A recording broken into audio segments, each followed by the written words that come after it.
Muy buenas tardes a todos los que nos acompañan en estas entrevistas que venimos realizando hace ya bastante tiempo. Hoy día tengo el honor, el privilegio también, de entrevistar a una mujer con una vocación de servicio impresionante, que ha dedicado su vida a aquellas personas quizás más olvidadas, más vulnerables, aquellas personas que por alguna razón, algún motivo o circunstancia en su vida ha caído en la cárcel. Y además no es cualquier persona que ha caído en la cárcel, es una mujer que ha caído en la cárcel que sufre casi tres condenas a la vez: la cárcel, el alejamiento de sus hijos y muchas veces el castigo y el olvido de quien era su pareja. Y son pocas las personas que en su vocación son capaces de levantar a otros desde esa situación tan compleja.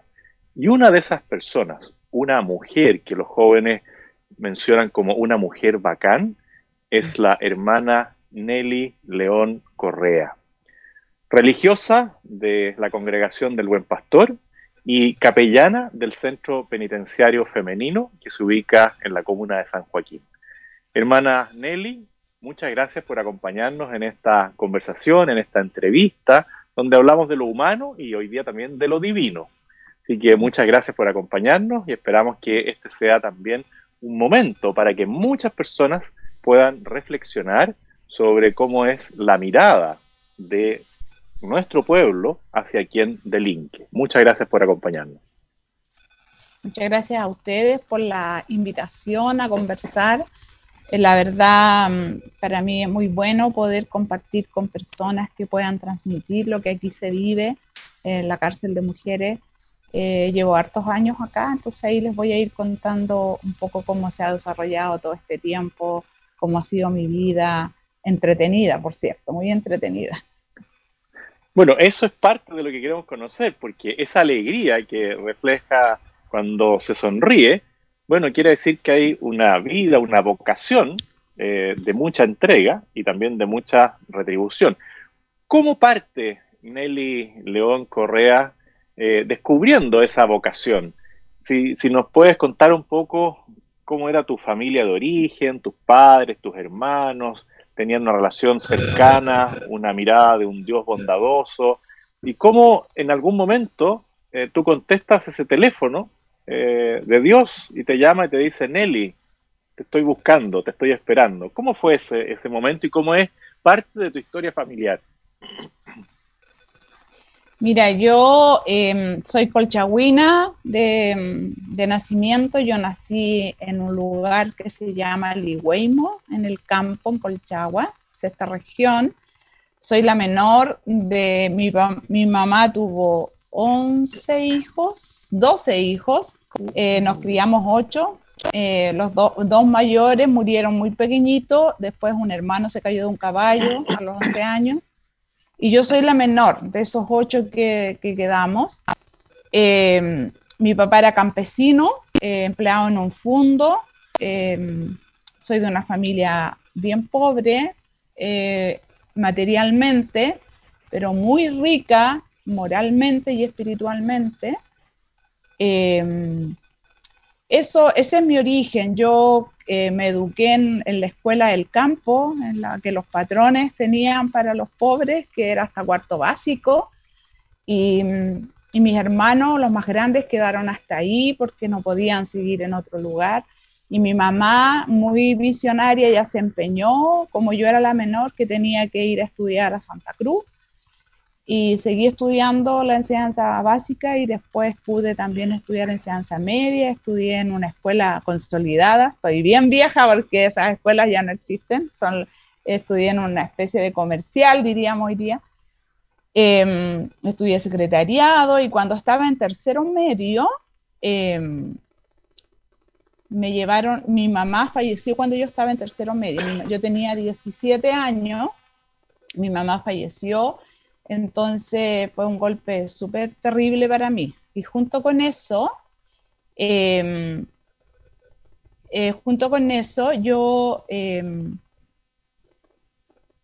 mi mamá falleció y se suponía que yo, por ser la hija que quedaba con mi papá y con mi hermano menor, no menor que yo, pero menor, que vivía todavía en casa, tenía que asumir ser dueña de casa, y uno de mis hermanos se empeñó en que siguiera estudiando. Entonces en tercero medio me llevaron un día a conocer la cárcel de Santa Cruz como experiencia. Y ahí yo quedé súper golpeada por ver la gente tras las rejas. Eso me impresionó mucho. Y quizás eso me pasó por la mente, por el corazón, no sé, pero yo tenía otro proyecto, yo quería ser secretaria, estudiar secretariado, tenía un pololo en ese tiempo, como propio de la adolescencia y juventud, y tenía otros proyectos. Y quizás ahí después, bueno, tercero medio, lo que me pasó fue, dije, me gustaría ser gendarme para trabajar con presos, pero son esas cosas que pasan por la mente de uno y que después se olvidan, digamos. Y después, bueno, terminé el cuarto medio, me acuerdo que hice quinto medio para sacar mi título técnico de secretaria. Me vine a Santiago con la negativa de mi papá a trabajar y a estudiar. Yo quería seguir estudiando. Y empecé a estudiar catequesis educacional en el hogar catequístico que existía ahí en Miguel. Claro, yo no sé si tú te acuerdas, pero estoy hablando de hartos años atrás. Arrendé una pieza y empecé como a jugarme la vida por ahí. Y estaba haciendo práctica en un colegio muy pobre, estoy hablando de los tiempos duros de la dictadura militar, años 81, 82, cuando me tocó hacer práctica del instituto, me mandaron a hacer práctica. Había un programa que se llamaba Penny Pog en ese tiempo, empleo mínimo, y me tocó presenciar un abuso sexual de una niñita de cuarto básico. Y yo creo que ese abuso fue la llamada de Dios para mí. Yo no podía concebir lo que vi, lo denuncié, nadie hizo nada, ni porque no sé qué pasó, ni la directora, ni el inspector, nadie hizo nada por esa niña. Bueno, siempre que cuento esto digo qué será de ella hoy día. Y eso fue, me fui a una parroquia, yo era catequista en una parroquia ahí en San Pablo, cerca donde vivía, hacía catequesis, le conté al cura, y el cura me empezó a guiar, y él me dijo, mira, lo que tú estás sintiendo, esto de querer transformar el mundo, es vocación religiosa. Le dije, padre, yo no quiero ser monja, yo me quiero casar, quiero tener hijos, ese era mi proyecto. Y él me llevó a conocer algunas congregaciones, conocí 2 antes del Buen Pastor, y cuando yo conocí la congregación del Buen Pastor, yo me enamoré del Buen Pastor. Me enamoré profundamente de la imagen del buen pastor, de este pastor que carga con la oveja sucia en sus hombros, que la vuelve al redil, que no la cuestiona, no la juzga. Y ese fue mi comienzo, digamos. Yo hice un discernimiento muy corto de 6 meses y pedí ingresar a la congregación. Y atrás quedó todos los otros sueños que no por no ejecutarlos son menos importantes, pero no quedaron ahí. Y empecé con este otro proyecto al cual Dios me ha dado la gracia de perseverar con hartas cosas que pueden haber pasado, pero ha sido un proceso muy lindo. Bueno, pero así como tú eres la menor de 12, bueno, la coincidencia es que soy el menor de 10. Mira. Mi madre también perdió a su madre muy joven, también cerca de los 17, de los 18.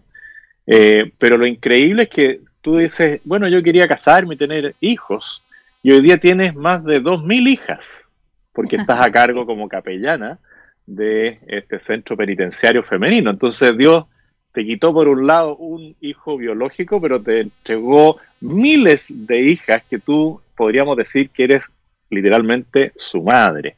Tú hablas de la vocación y, bueno, yo descubrí mi vocación matrimonial. Soy papá de 9, también una familia grande, y como tú dices, la vocación no siempre es fácil.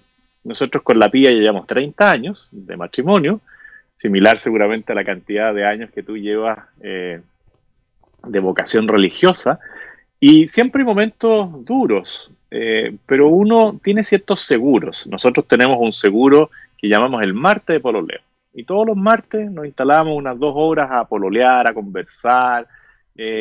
¿Cuáles son los seguros de una religiosa que tiene mucha actividad, pero que también tiene ese vínculo profundo con Jesús, con la cruz, esa cruz redentora, esa cruz que nos muestra un Padre misericordioso?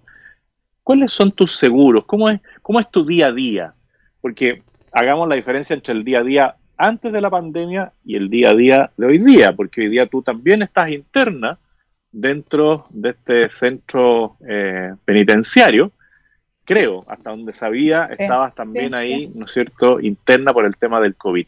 ¿Cómo es un día de la hermana Nelly León? Bueno, mi día comienza como a las 7:15, que yo me ducho y estoy lista a las 8, porque a las 8 tengo misa por Zoom con las Carmelitas de Lagunilla y con un sacerdote amigo que celebra desde Algarrobo. Les celebra a ellas y nos dieron la posibilidad de muchos otros conectarnos. Y es una Eucaristía bien entretenida porque podemos compartir la palabra, no es una Eucaristía corriendo, sino que es una misa donde nos podemos compartir. Y esa termina como 10 para las 9 y ahí tomo desayuno y comienzo el día a día corriendo de un lado a otro, con las mujeres resolviendo cosas, comprando remedios, recetas que les dan, que no están aquí en la enfermería, vinculándolas con un taller de tejido, recogiendo tejido en los patios y escuchando. Yo creo que en este tiempo más que nunca se ha valorado la pastoral de la oreja, digamos, como decimos nosotros, la pastoral de la escucha, del acompañamiento, conectarlas con el mundo afuera, a través de mi teléfono, que pasó a ser público hoy día, porque prácticamente se lo he dado a toda la gente que quiera llamar y saber de las mujeres, hacemos videollamada con los hijos. Bueno, el día pasa volando, de verdad, hasta las 5:30, que yo recobro un poquito la calma, las mujeres ya se van a los patios, ya como que se cierra todo, y aquí en el lugar donde yo estoy, que tengo una salita, mi oficina, que hoy día es dormitorio, en mi baño, al lado de la capilla dentro de la cárcel, me vuelve la paz, la calma, la tranquilidad. Generalmente tengo algunas videollamadas de Zoom, a veces converso con amigos, con amigas, pero generalmente me sirve para rezar y hacer síntesis de lo que pasó durante el día. Es un tiempo muy bonito para hacer síntesis, irme a la capilla, rezar. Me encanta escuchar música religiosa, yo soy muy devota de la música, entonces eso me ayuda muchísimo a rezar. Así que eso es mi día a día. Termino después de las noticias, ya estoy acostada antes quizás, veo un poco noticias y me duermo muy cansada, pero es un cansancio que a lo mejor nadie lo entendería, pero es un cansancio como gozoso, así como un cansancio que te permite dormir contenta y tranquila y en paz. Qué increíble que en una vida tan ajetreada, tan intensa, logras encontrar ese momento de síntesis, ese momento de reflexión, ese momento de unión con Cristo, que te devuelve seguramente la fuerza, las ganas de seguir al día siguiente. Y también hemos visto que muchas personas que cultivan la fe tienen momentos de oración, momentos de reflexión. Y uno ve a los papas, por ejemplo, que tienen una actividad enorme, pero se reservan ese momento de encuentro personal con Jesús. Ese, tú podrías decir que es un seguro esencial dentro de tu vocación religiosa. Sin duda, si no, no podría estar como estoy hoy día. O sea, no es que yo me ponga y rece un rosario, 3 rosarios, no es eso de como de las devociones, sino que es una conversación personal con mi amigo Jesús, con mi buen pastor, donde le entrego todos mis cansancios, mis dolores, mis tristezas, mis angustias, pero también mis alegrías. Y yo siento, me pasa mucho esto de que yo al conversar con una mujer trato siempre de ver cómo voy viendo a Dios en su vida, en su historia, y eso para mí es súper importante. Yo creo que yo siento un cariño especial de Dios por mí, así como yo lo amo profundamente a Él, digamos, en la imagen del buen pastor. Entonces, no sé cómo decirlo, no sé cómo comentarlo, pero es así nomás, lo siento. No, a veces lo que uno siente es no amor, y el amor es amor, sí. Y el amor es algo espiritual, algo del alma, que muchas veces uno no lo puede expresar, pero lo refleja.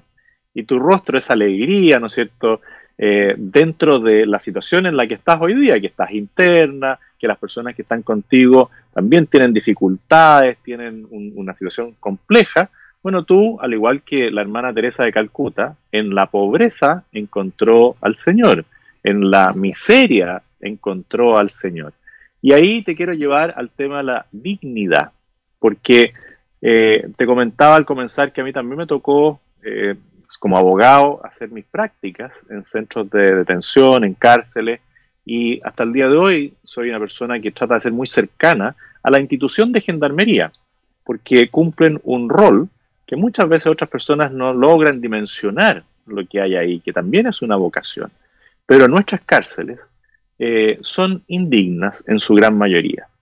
Y tú has hecho un trabajo para mostrar lo que hay detrás del muro, porque el muro está pensado para que alguien no escape, pero también te lo escuché a ti, que dices, el muro es para que las personas no vean hacia el interior. Y tú realizas un trabajo en el lugar quizás más duro de la sociedad.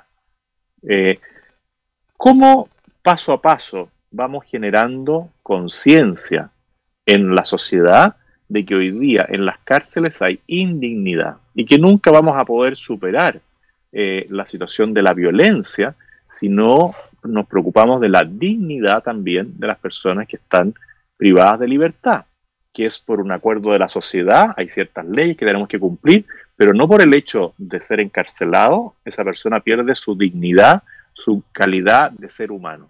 ¿Cómo le abrimos un poquitito la mirada a las personas? Porque yo puedo entender a alguien que dice, no, esta persona asesinó a un familiar, esta persona me robó lo más preciado, por lo tanto merece un castigo, pero el castigo no tiene que pasar por hacerlo indigno en su existencia, porque eso no es cristiano.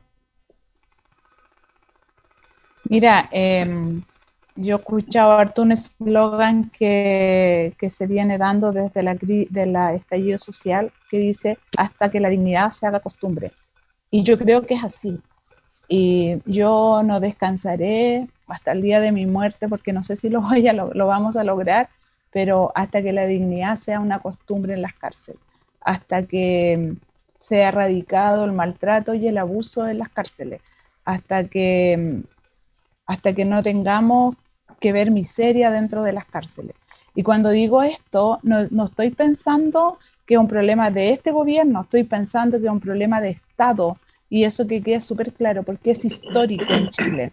Histórico el maltrato. Hoy día está el Instituto Nacional de Derechos Humanos, que quizás que vela un poco más por el tema, pero es histórico la indignidad como viven los hombres y mujeres privados de libertad, porque vienen de un mundo de pobreza, la mayoría, casi todos, digamos, porque eso yo le dije al Papa también, que en Chile se encarcelaba la pobreza, pero porque es así, ¿me entiendes? Entonces, el punto es que no tienen grandes valores ni costumbres, entonces como que se acostumbran a vivir de un modo muy precario porque no tienen, nadie los ha formado.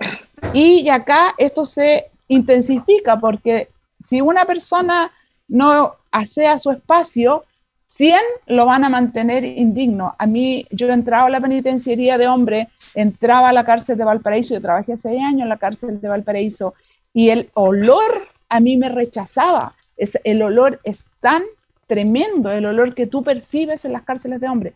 No así las cárceles de mujeres. Las cárceles de mujeres, por lo menos esta, es muy limpia. Uno entra a un dormitorio de las internas y hay olor a limpio, y olor a cloro, y olor a poet, no sé. Es otra la vida. Pero yo creo que nosotros, históricamente en Chile, hemos creado las cárceles para castigar. Y si no, investiguemos el nombre de penitenciaría.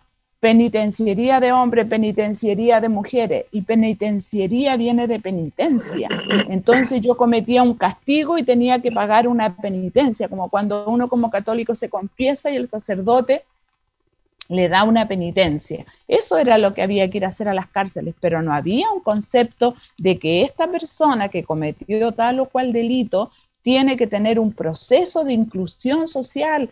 Se hablaba de reinserción. Yo hoy día ya no hablo de reinserción, de inclusión social, porque la gente que está privada de libertad ha estado excluida de todo, de salud digna, de colegio digno, de vida digna, de vivienda digna, de una cama digna, por favor, ¿cómo viven 10 personas? El otro día escuchaba una señora en medio de la pandemia, 12 personas en 2 piezas. Eso no lo podemos seguir tolerando en Chile. Entonces, eso es lo que te hace decir, o sea, el tema de la dignidad, si afuera hay mucha indignidad también, sino cómo entendemos tanta rabia en las personas.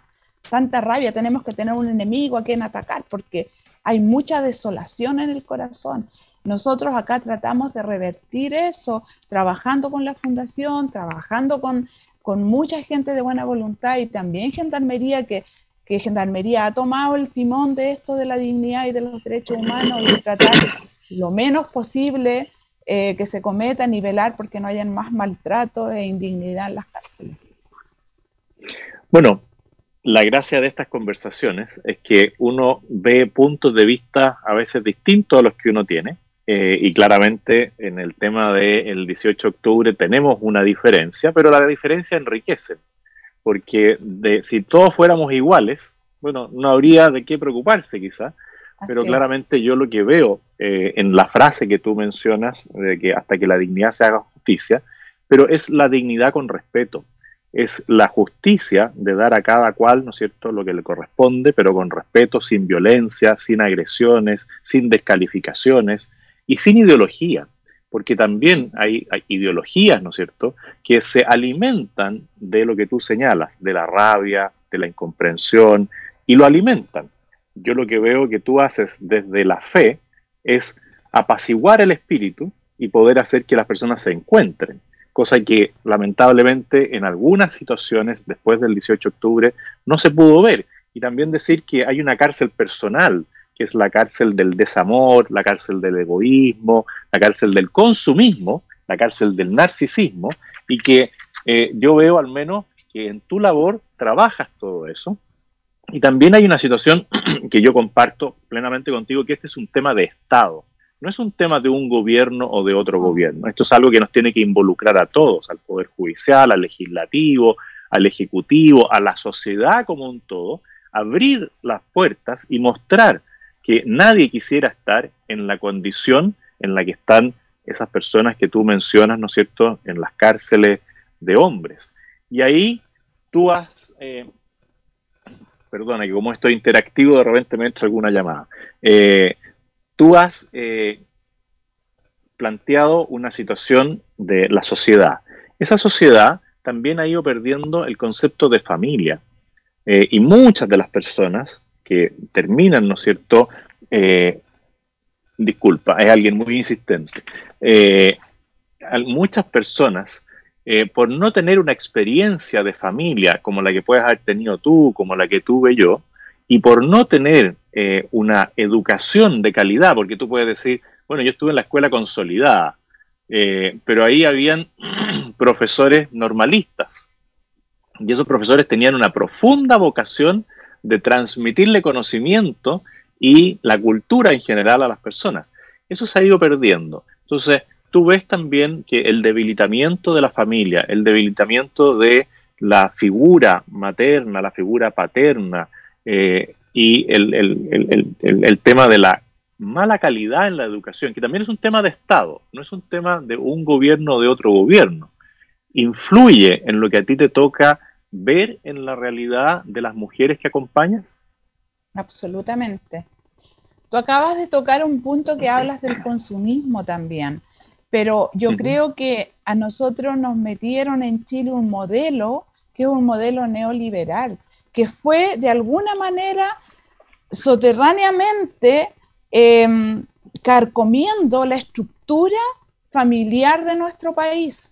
Entonces, creo que la televisión, como que todo conjuga, porque yo para ser famoso tengo que tener tal o cual auto, o vestirme de esta u otra forma, qué sé yo, entonces tengo que empezar a consumir y consumo, si no, ¿cómo entiendes hoy día que la gente esté desesperada por sacar el 10% y mucha gente le preguntan qué es, y dice que es para comer y pagar deudas? O sea, uno se pregunta, ¿cómo estamos hoy día los chilenos? O sea, yo creo que la pandemia, la crisis social ha sacado la pobreza ha dejado al descubierto la mayor pobreza que teníamos en Chile, que no estábamos viendo. Entonces yo creo que hay muchas cosas que se conjugan. Por supuesto que la familia se vio deteriorada, porque se nos cayeron los líderes también. Históricamente en Chile hemos pasado de una crisis en otra, yo lo digo con dolor, con mucha pena. La crisis de la iglesia no es menor, son los menos, pero puchas que hicieron daño.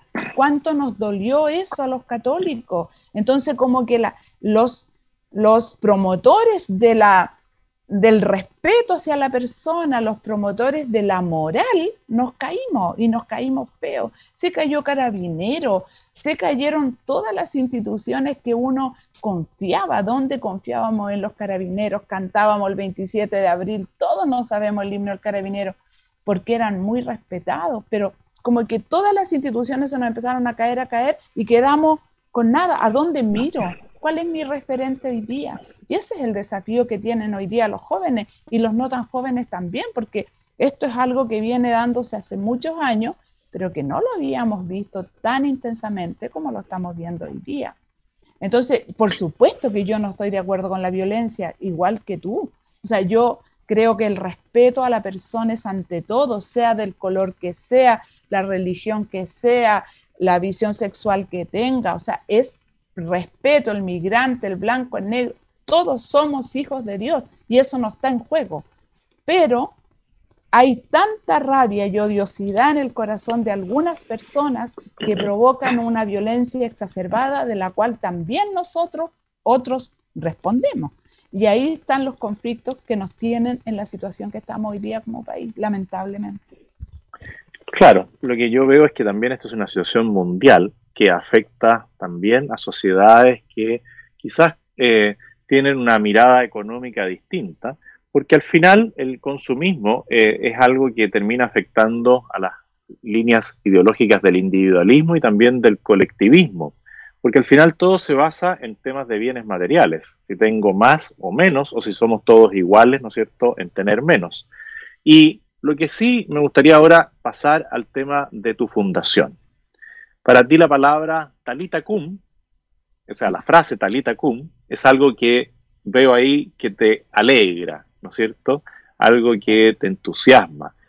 ¿Qué es Talita Kum para ti y cómo eso se fue transformando en una fundación increíble que tuviste nacer al alero de tu gestión y la de otras personas también, pero el motorcito, el que le dio la chispa inicial, fuiste tú? ¿Cómo es esa fundación y qué te dice a ti la frase Talita Kum para que las personas que nos están escuchando también se enamoren de esa frase?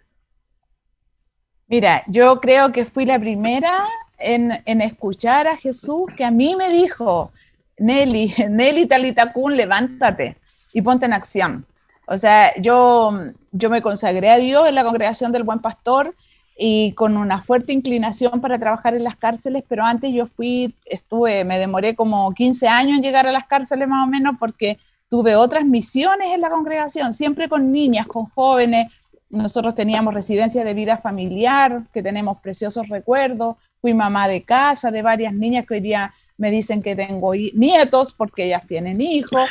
O sea, tengo una historia muy bonita también de otro grupo de chiquillas que hoy día son mujeres, ¿no?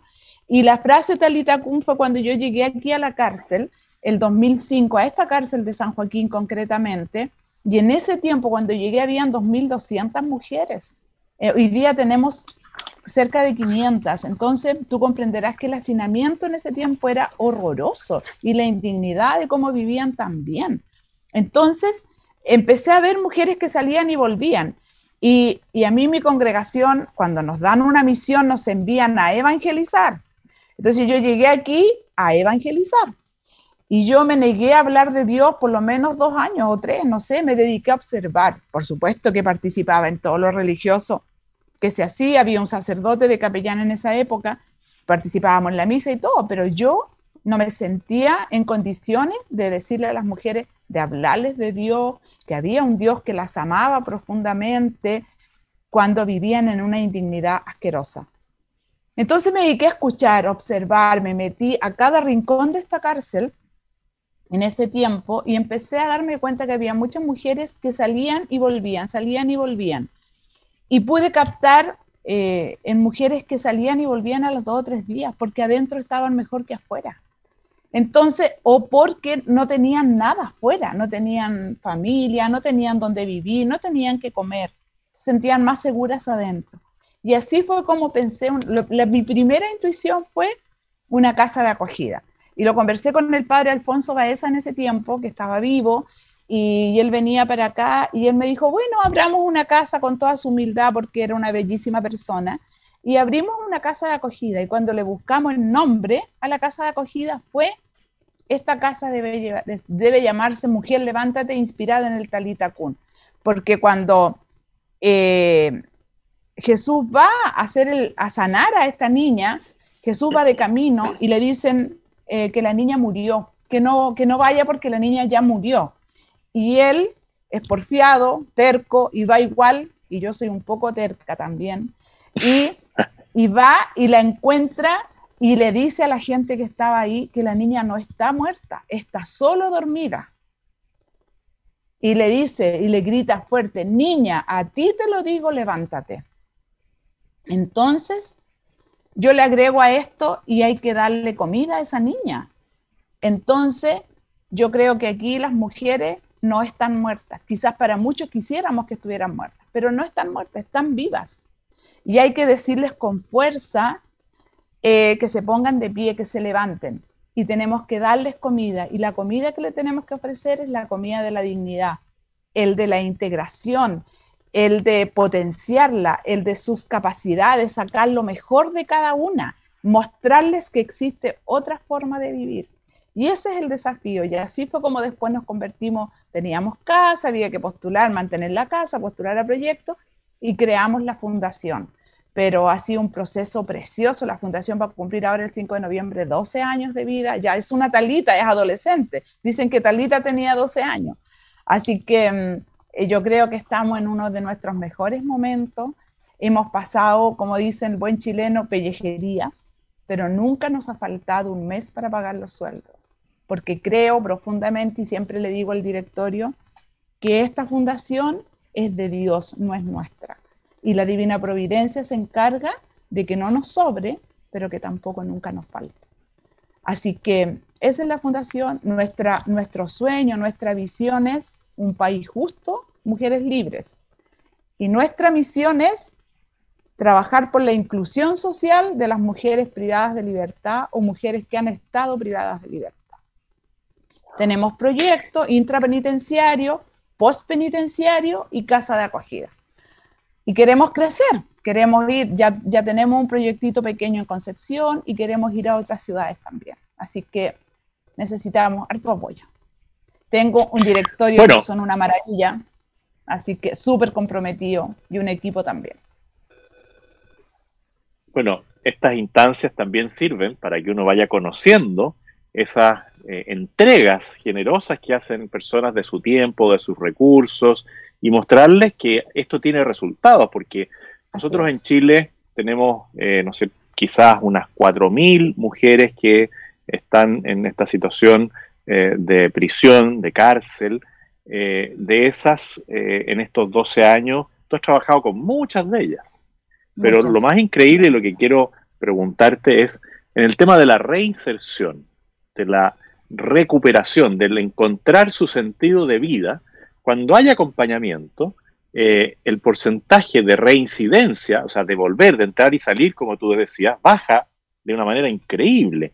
¿Cómo es en esa línea los porcentajes? Que, claro, son números, pero detrás de cada mujer hay una familia, por lo tanto, aunque fuera una, tú dices, bueno, yo recuperé una familia entera. Entonces, ¿cómo es eso el día a día? Y si yo lo tuviera que llevar a porcentajes, que no es lo óptimo, ¿no es cierto? Porque son personas, pero las personas nos gusta que nos reconozcan por nuestro nombre, pero si yo digo, bueno, de todas las mujeres que han pasado por las casas de la acogida, por la Fundación Mujer Levántate, ¿cuántas no vuelven a la cárcel? ¿Cuántas encuentran un sentido en la vida? ¿Cuántas vuelven a levantarse y caminan por sí mismas? Mira, nosotros hablamos de restauración humana, ¿no? Cuando hablamos de recuperación, como dices tú, reinserción, no usamos la palabra restauración humana, restauración familiar también podríamos llamarla.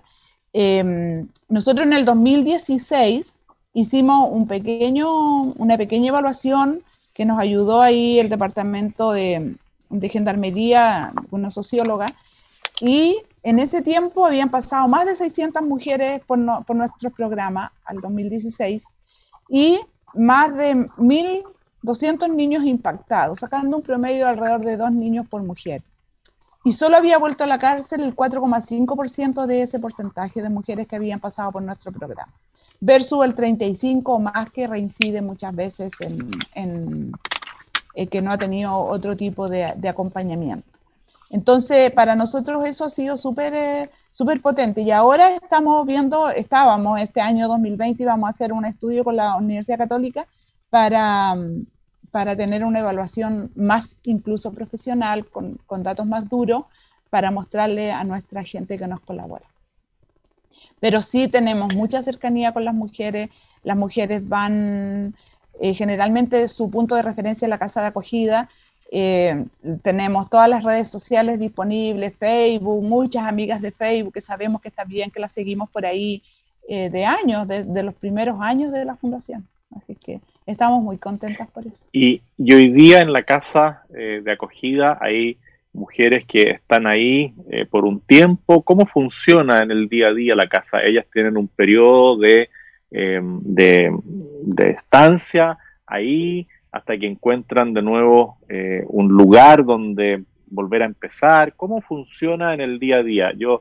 Si una mujer sale, ¿no es cierto?, del centro de reclusión y va a la casa, ¿cuál es el proceso en el que ustedes la acompañan para adelante?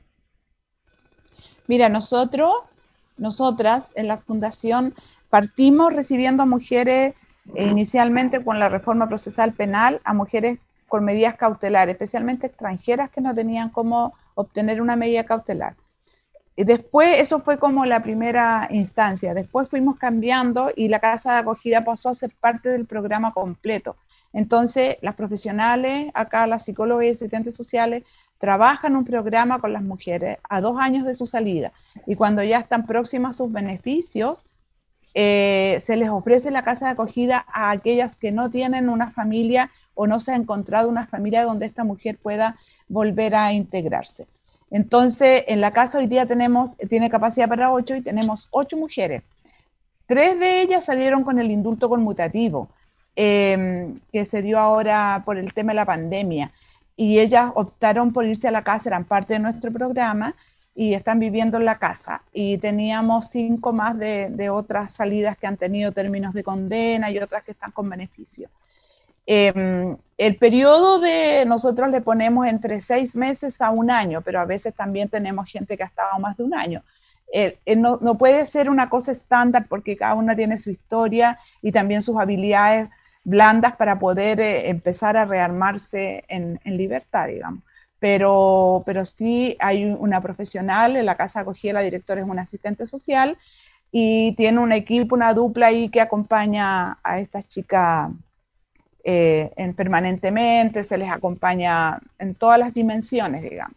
Y hoy día tenemos haciendo práctica de trabajo social a una ex interna también, que está estudiando, está en 4º año de trabajo social en la Universidad Cardenal Silva Enrique, y ella está haciendo su práctica ahí en la casa de acogida, así que vamos reciclando, digo yo. Pero bien, muy contentas por eso. Sí. Qué orgullo, porque uno va viendo cómo el trabajo de tanto tiempo va dando frutos y buenos frutos. Y tenemos una matrona también, tenemos una matrona también egresada, tenemos hoy día varias mujeres estudiando trabajo en el DUOC o en otros institutos, carreras técnicas, así que estamos contentas. Bueno, habrá que golpear más puertas de centros de estudio para que ayuden, ¿no es cierto?, con el tema de las becas y el acompañamiento, porque, como tú dices, una mujer impacta a muchos niños. Tú hablas de 600 mujeres, ¿no es cierto?, pero un impacto en 1.200 niños. Y eso puede llegar a ser exponencial porque esos Así niños es. tienen una vivencia de reencontrarse con su madre. Y dentro de la figura de la mujer está la figura de la madre, de la mamá. También dentro de las cárceles hay mujeres que están acompañadas por sus hijos. Y hay un dilema de que cómo es posible que una mamá, ¿no es cierto?, pueda educar bien a su hijo estando privada de libertad. Hoy día, porque cuando vino el Papa Francisco, y tú saltaste también a la fama, ¿no es cierto?, y después de eso recorriste muchos programas, y muy bien, porque mostraste una realidad.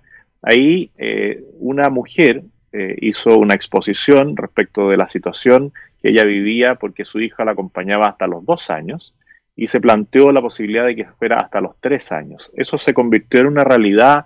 Hay como avanzar en un sistema de reclusión o de medidas cautelares distintas, como el brazalete, como colonias o alguna instalación que no tenga toda esta cosa de las rejas, ¿no es cierto?, como para poder ir generando una situación distinta de cumplimiento de condena para las mujeres.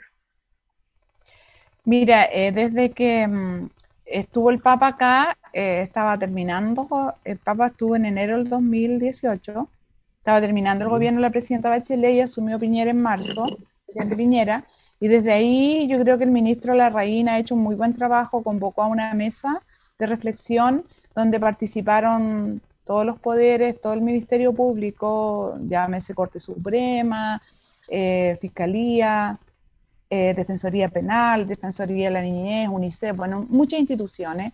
Y también nosotros como sociedad civil, como Mujer Levántate, estuvimos ahí en esa mesa y trabajamos durante casi todo el 2019, al final del 2018, claro, todo el 2019 y recién ayer tuvimos como el lanzamiento del documento, donde lo presentó el ministro Larraín, participamos por Zoom, y ahí se vieron varias cosas donde se va a custodiar los derechos de los niños, niñas y adolescentes que ingresan a las cárceles a ver a sus padres o madres y también los niños que viven con sus madres. Bueno, el indulto conmutativo consideró de manera especial a las mamás con hijos y a las embarazadas, así que nosotros hoy día tenemos solo 4 mujeres acá, 4 bebés y una mujer embarazada que ha llegado, una quedó del que no se pudo ir con el indulto porque su condena era muy larga y las otras han llegado después.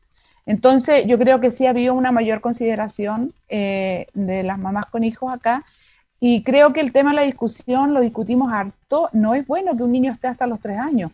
Yo como experiencia creo que no, porque un niño a los 3 años sabe dónde está, se da cuenta y eso. Yo creo que hay que fortalecer la red de la mamá que no puede salir con su hijo.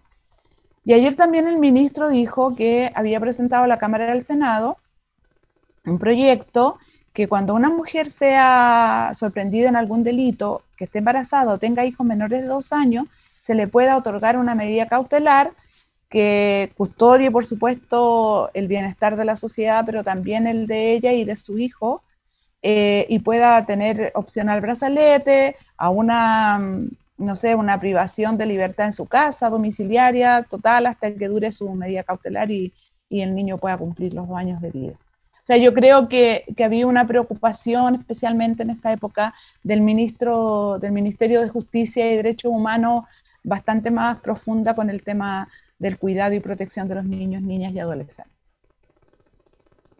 Y se ha avanzado en el trabajo porque yo también he conversado con personas que ven el tema del Sename y trabajan, ¿no es cierto?, con niños en riesgo social, infractores de ley, y muchos de ellos, en algo que yo comparto, dicen que la estadía de los niños en los centros del Sename o de las entidades colaboradoras debiera ser lo más breve posible, pero para eso hay que trabajar también con el núcleo familiar, con su entorno, para que el niño no vuelva, ¿no es cierto?, a la misma situación de violencia o de riesgo social en la que estaba.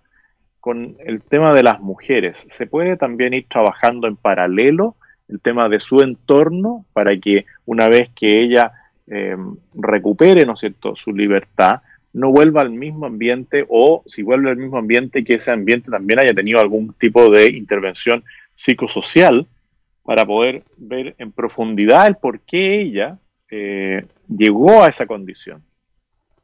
Mira, yo creo que el Sename amerita un capítulo especial de conversación. Yo creo que el Sename viene malo de raíz hace muchos años, es de ahora, no es el problema de ahora. Yo creo que el Sename, ya el nombre es malo, el Servicio Nacional de Menores. Los derechos del niño vienen desde el año 90 y todavía seguimos manteniendo el menor, digamos, cuando se habla de niños, niñas y adolescentes, ¿no?